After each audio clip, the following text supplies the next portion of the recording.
এই যে এখন যায় সে কী করে ধাক্কা দিয়ে আমার বাইকটাকে অন্য একটা গাড়ির উপর ফেলে দেয়। এই ফেলে দেওয়ার কারণে আমার বাইকের লুকিং গ্লাস ভেঙে যায়।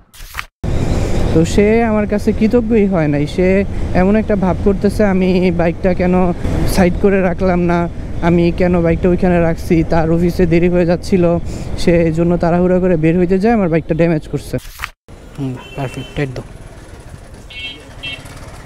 এর ডুপ্লিকেটটা কত? 50 না?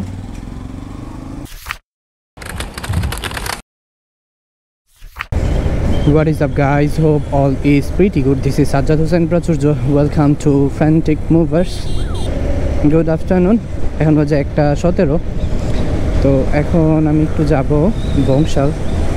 আমার ব্যাগের মধ্যে, এই যে ছোট ব্যাগটার মধ্যে আমি 2টা লুকিং গ্লাস নিয়ে নিছি। কিছুদিন আগে আমি বাসায় ফিরতে একটু দেরি করছি, আমার ফোনের চার্জ ছিল না, তো আমার ফোন অফ হয়ে গেছিলো। তো রাতে ফিরতে ফিরতে প্রায় 1টার মতো বাজে গেছে। তো তখন আমার যে গ্যারেজ সেখানের দারোয়ান ঘুমাই গেছে, তো আমি তারে ফোনও দিতে পারতেছিলাম না, দেন তার সাথে কন্ট্যাক্ট করতে পারতেছিলাম না যে ভাই একটু গেটটা খুলেন, আমি বাইকটা রাখবো। তো বাধ্য হয়ে আমি আমার ফ্রেন্ড আদরের বাসার গ্যারেজের নিচে রাখি বাইকটা। তো ওকে আবার আমি পাইছিলাম বাইরে চা খাচ্ছিল, রাত 1টা বাজে। তো ওইখান থেকে আমার বাইকটা নিয়ে ওর গ্যারেজে রাখছিলাম। তো দেন এই ভিডিওটা একটু দেখেন, ফুটেজটা একটু ভালো করে খেয়াল করেন। তার বাইকের ডানে এবং বামে কিন্তু যথেষ্ট জায়গা ছিল, সে চাইলেই এই গ্যাপ দিয়ে ইজিলি বাইকটাকে বের করে নিতে পারে। সে বাইকটাকে ঘোরাতে যেয়ে তার নাম্বার প্লেটের শক্ত লোহাটা দিয়ে আমার বাইকের সাইড পোর্শনটাতে ড্যামেজ করে। এই যে ভালো করে দেখেন, সে কিন্তু ট্রাই করতেছে। এই যে এখন যায় সে কী করে ধাক্কা দিয়ে আমার বাইকটাকে অন্য একটা গাড়ির উপর ফেলে দেয়। এই ফেলে দেওয়ার কারণে আমার বাইকের লুকিং গ্লাস ভেঙে যায়। তার অফিসে দেরি হয়ে যাওয়ার কারণে সে বাইকটাকে না উঠিয়েই তাড়াহুড়া করে চলে যায়। তো এই হচ্ছে ব্যাপার। পরবর্তীতে তাকে ধরছিলাম, ধরে বলছি যে ভাই আপনি নিজে একজন বাইকার হয়ে কীভাবে আরেকজনের বাইকের ক্ষতি করেন। তো লোকটা আসলে এতটাই অকৃতজ্ঞ যে সে উল্টা আমার সাথে ফাপড় নেওয়া শুরু করছে। তো আমি এখন পর্যন্ত তারে কিছু বলি নাই, তারে টাইম দিচ্ছি।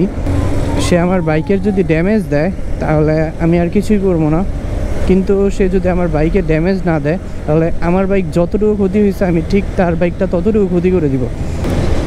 আমি ভদ্রভাবে তাকে বলছি যে ভাই এটা তো কোনো উচিতই হলো না। সে যদি আমাকে সরি পর্যন্ত বলতো যে ভাই আমার ভুল হয়েছে, আমি বুঝতে পারি নাই, আপনার বাইকটা ক্ষতি হয়ে গেছে সামহাও, তাহলে আমি তার মাফ করে দিই, কারণ মাফের উপর কিছুই নাই। তো সে আমার কাছে কৃতজ্ঞই হয় নাই। সে এমন একটা ভাব করতেছে আমি বাইকটা কেন সাইড করে রাখলাম না, আমি কেন বাইকটা ওইখানে রাখছি, তার অফিসে দেরি হয়ে যাচ্ছিল, সে এই জন্য তাড়াহুড়া করে বের হইতে যায় আমার বাইকটা ড্যামেজ করছে। তো এটা হচ্ছে তার রাইট, তার গ্যারেজে আমি কেন বাইক রাখছি। আসলে আমি বাইক নিজে রাখি নাই, আমার ফ্রেন্ড আদরও বাইকটা রাখছে ওর গ্যারেজে, কারণ ওর গ্যারেজে ওর বাইকও থাকে। হ্যাঁ, তো বিষয়টা হচ্ছে এমন যে আমি যে গ্যারেজে বাইক রাখি, আমার কোনো ফ্রেন্ড যদি বিপদে পড়ে ওর কিন্তু রাইট আছে আমার গ্যারেজে বাইকটা রাখার। আমি কিন্তু এটা আমার নিশ্চয়তা নিয়ে বা আমার দায়িত্বে আমি বাইকটা রাখবো। কেউ যদি এখানে ড্যামেজ দেয় বা ড্যামেজ করে তাহলে সেটা আমি দেখব। কিন্তু বিষয় হচ্ছে যে যে বাইকটা ড্যামেজ করছে আমি তার সাথেই কথা বলছিলাম, যার বাইকটাকে আপনি ড্যামেজ করছেন তাকে তো অ্যাটলিস্ট আপনার খোঁজা উচিত ছিল, খুঁজা তাকে সরি টরি বলে মীমাংসা আসা উচিত ছিল। সে এমন একটা ভাব নিয়ে আছে যে সে কিছুই জানে না। আর আমি যে সিসি ক্যামেরার ফুটেজ কালেক্ট করছি তার বাড়িওয়ালা থেকে, তো সে উল্টা এখানে আরও রাগ দেখাইতেছে যে কেন বাড়িওয়ালা মানুষকে সিসি ক্যামেরার ফুটেজ দেয়। মানে এইসব বিষয় আর কি। এক তো নিজে একটা দোষ করে ফেলছে, আর দ্বিতীয়ত সে দোষের জন্য কৃতজ্ঞ পর্যন্ত হয় না, একটু বিনয় পর্যন্ত নাই মানুষের।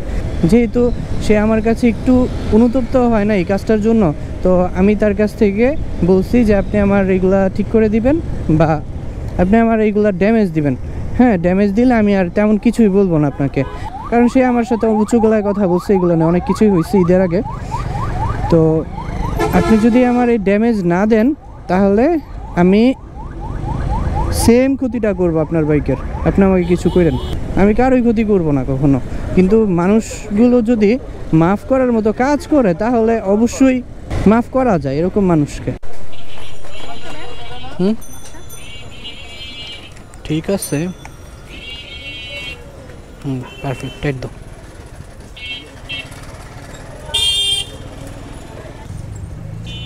পারফেক্ট। এর ডুপ্লিকেটটা কত? 50 না?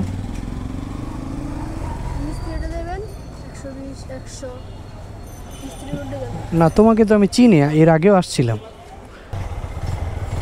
আমি আবার লুকিং গ্লাস ছাড়া একদমই বাইক রাইড করতে পারি না, এটা আমার একটা সেফটি ফিচার, এটা আসলে অনেক বড় একটা ফিচার।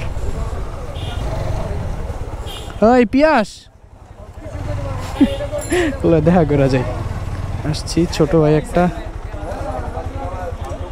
কি অবস্থা? আসলে আছে চাকরিতে।